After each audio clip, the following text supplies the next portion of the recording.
का नाम जप कर करके जब वाल्मीकि जी ब्रह्म के समान हो सकते हैं तो हम लोग माँ के पास जाएं और एक बार प्रेम से और दिल से कह दो माँ। माँ इतने में ही बालक समझ करके गले लगा ले। ये कुंभ, लफ्ज कुंभ मिला तो फिर ये भाई इतना बड़ा उत्सव कैसे मनाया जा रहा, पता कितना बड़ा, 6 साल में एक बार नंबर आता है इसका।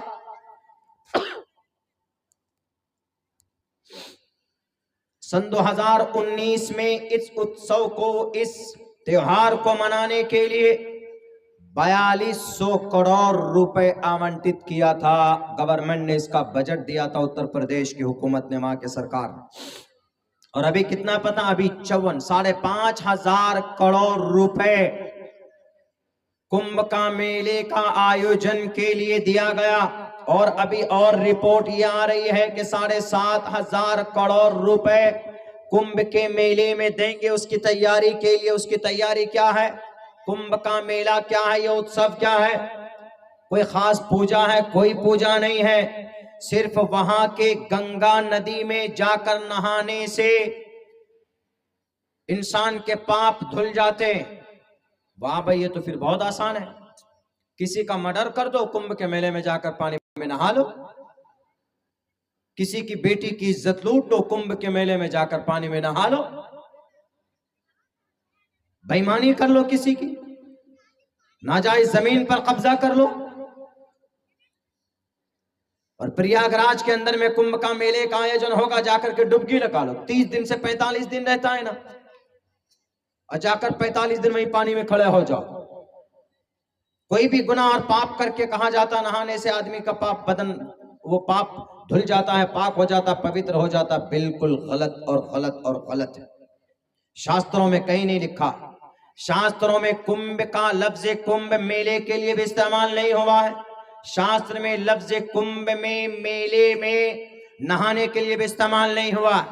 कहा गया है कि पौराणिक कथाओं में, मतलब लोगों के किस्सा कहानियों में। जय श्री राम, जय बागेश्वर धाम। आप लोगों ने सुन लिया कि अभी मौलाना साहब क्या बोल रहे थे। उसके पहले आपने पूज्य गुरुदेव जी की भी आपने वाणी सुनी। पूरी वाणी हम नहीं सुना सकते क्योंकि कुछ रिस्ट्रिक्शन होते हैं, इसलिए हम ज़्यादा कुछ उनके बारे में आप सभी को नहीं सुना सकते, ना ही दिखा सकते। हाँ, पर उन्होंने क्या बोला एक्सप्लेन ज़रूर कर सकते हैं और थोड़ा बहुत मौलाना के बारे में सुना दिया। ये मौलाना जैसा आप सभी को पता है कि आए दिन ये बागेश्वर धाम या फिर हिंदू धर्म को टारगेट करते रहते हैं और इस बार इन्होंने टारगेट किया है महाकुंभ को। जी हाँ, महाकुंभ की, जो कि 144 साल बाद इस तरह का महाकुंभ आया है, उसको ये टारगेट करने से थोड़ा भी पीछे नहीं रह सकते। इनका भाषण अगर आप सुनोगे तो ये अपने धर्म से ज़्यादा हिंदू धर्म के बारे में बताते हैं, हिंदू शास्त्रों के बारे में ज़्यादा बताते हैं, पर जो वो बताते हैं वो अपने हिसाब से बताते हैं। उसमें इस तरह से बताते हैं कि हमारा जो मुस्लिम ग्रंथ है, उनका जो भी है कुरान उरान, वो आगे है, उसके बाद जो है वो हिंदू धर्म है। तो उसको इस तरह से तोड़ मरोड़ के बताते हैं अपने लोगों को कि हिंदू धर्म जो है बहुत ही ख़राब है। उस तरह का उनका भाषण होता है, उस तरह का वो अपने लोगों को बरगलाते हैं, उस तरह का वो माइंड वॉश करते हैं। अगर इस तरह का माइंड वॉश नहीं करें तो आधे से ज़्यादा युवा जो उनके हैं वो कृष्ण भक्त पाए जाएंगे। तो इसी के चलते वो क्या करते हैं, कुछ न कुछ स्ट्रेटजी बनाते हैं, कुछ न कुछ तरीका बनाते हैं कि जो नए युवा हैं वो ज़्यादातर हिंदू धर्म के आकर्षण में ना पड़े। क्योंकि मैंने बहुत सारे ऐसे मुस्लिम लड़कों को देखा हूँ, ख़ास तौर पे जो नौजवान लड़के हैं, उनका ये कहना होता है बागेश्वर धाम में, और कई ऐसे परिवार को देखा हूँ जो कि हिंदू वेशभूषा में आते हैं और मंदिर प्रांगण में बैठते हैं। कितने को प्रेत लगे होते हैं, कितने को भूत लगे होते हैं, जो भी XYZ उनकी प्रेत आत्मा संबंधी समस्याएं होती, वहाँ बैठते हैं और वहाँ से वो निवारण पाके चुपचाप चले जाते हैं। बहुत ऐसे, मैं तो एक ऐसे रैंडमली कहानी बता देता हूँ आपको तो आप समझ जाएंगे। ऐसे रैंडमली मैं पूजा करके निकल रहा था तो मुझे लगा कि आज थोड़ी सी इंटरव्यू लिया जाए, और ऐसी बातचीत मैं कर रहा था फिर लोगों से कि किसका इंटरव्यू लिया जाए, किधर लिया जाए। तो एक व्यक्ति जो है फैमिली के साथ मंदिर से नीचे आते हैं, आज 6 महीने पहले की बात है, तभी कार्य नहीं चालू हुए थे। उसके बाद आता है तो मैं उनसे बात करता हूँ, कोई इंटरव्यू आप देंगे? मैंने उनसे पूछा तो बोले कि इंटरव्यू तो मैं नहीं दे पाऊँगा। मैं बोला क्यों, क्या कारण है, कुछ दिक्कत है? उनकी बातों से ऐसा लगा। तो क्योंकि कई बहुत सारे ऐसे लोग होते हैं जो जल्दी में होते हैं, बहुत सारे लोग ऐसे होते हैं कि जो कैमरा के सामने आना नहीं चाहते हैं, बहुत सारे लोग खुल के आते हैं, हाँ हाँ मेरा ले लो। तो अलग अलग तरीके के लोग आते हैं, तो हम किसी पे प्रेशर नहीं डालते। कोई आया तो पूछते हैं, रेडी हुआ तो फिर आगे की बात करते हैं कैमरे के सामने।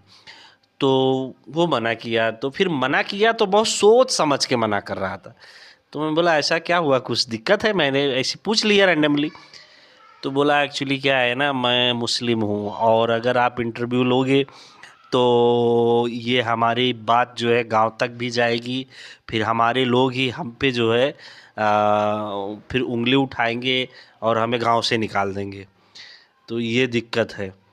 मैं बोला ये तो हो सकता है, चलो मैं चेहरा ब्लर कर देता हूँ, चेहरा नहीं दिखाऊंगा। तो बोला फिर भी लोग आवाज़ कहीं ना कहीं पहचान ही जाएंगे। जब जो गांव में अगर बात मेरी पहुंची, वहाँ का कोई वीडियो देखा उस तरह का, तो फिर क्या होता है कि लोग आवाज़ से कहीं ना कहीं भाप ही जाते हैं। क्योंकि कारण ऐसा हुआ है कि वो बता रही थी कि उसकी कोई बहन थी, वो उसको कोई प्रेत वगैरह पकड़ा हुआ था, तो कई मौलवी के पास गया, वो बहुत मौलवी के पास गया। उसके माता पिता भी बहुत परेशान थे, बहुत मौलवी के पास गए, पर कहीं उसका निवारण नहीं हो पाया। जिस मौलवी के पास जाता था पैसे ही खाता था, पैसे ही खाता था, और उसका कार्य नहीं हो पा रहा था। और वो लड़की बेचारी बहुत परेशान थी। और किसी ने ऐसे स्क्रॉलिंग करते हुए वीडियो देखा बागेश्वर धाम के बारे में और यहाँ के प्रेतराज सरकार के बारे में जाना समझा, और फिर परिवार लेके आया। तो बोला मैं दूसरी बार लेके आया हूँ यहाँ पे। मैं बोला ऑफ कैमरा बता सकते हो? तो बोला हाँ ज़रूर बताऊँगा। तो फिर वो बोला कि मैं दूसरी बार आया हूँ और यहाँ पहली बार से मुझे बहुत ज़्यादा आराम है। यहाँ ना पैसा लग रहा है ना कुछ लग रहा है। जाता हूँ भंडारे में खाना भी खाता हूँ, यहाँ पे दर्शन भी करता हूँ और चुपचाप चला जाता हूँ। जो नियम है वो नियम का मैं पालन कर रहा हूँ। और मैंने उसके बहन से भी पूछा रैंडमली, ऐसे एक दो सवाल पूछे। मैं बोला अभी तबीयत कैसा है? तो बोली अच्छा हूँ। और माता पिता भी बोल रहे थे कि अभी बहुत अच्छी है हमारी लड़की। तो मैं बोला आप अगर इस तरह से आ रहे हैं तो आपने तो कहीं ना कहीं उन लोगों से बगावत ले लिया, कहीं कहीं उनको पता अगर चल जाएगा आपके बिरादर वाले को, तो कहीं ना कहीं आप तकलीफ़ में आ जाएंगे। तो उनका यही कहना था कि देखो हमको हमारी बच्ची ठीक होने से मतलब है, हमें कोई धर्म कोई जात पात से कोई मतलब नहीं है। हमारी बच्ची जहाँ ठीक हो जाएगी हम वही काम वही जो है वो चीज़ अपनाने के लिए तैयार हैं। और अगर हमारे जो लोग हैं वो जान भी जाते हैं तो हमें कोई तकलीफ़ नहीं है। जो भी होगा देखा जाएगा, हमारी बच्ची ठीक होनी चाहिए। तो बात तो सही है, उसकी बात तो बहुत अच्छी है।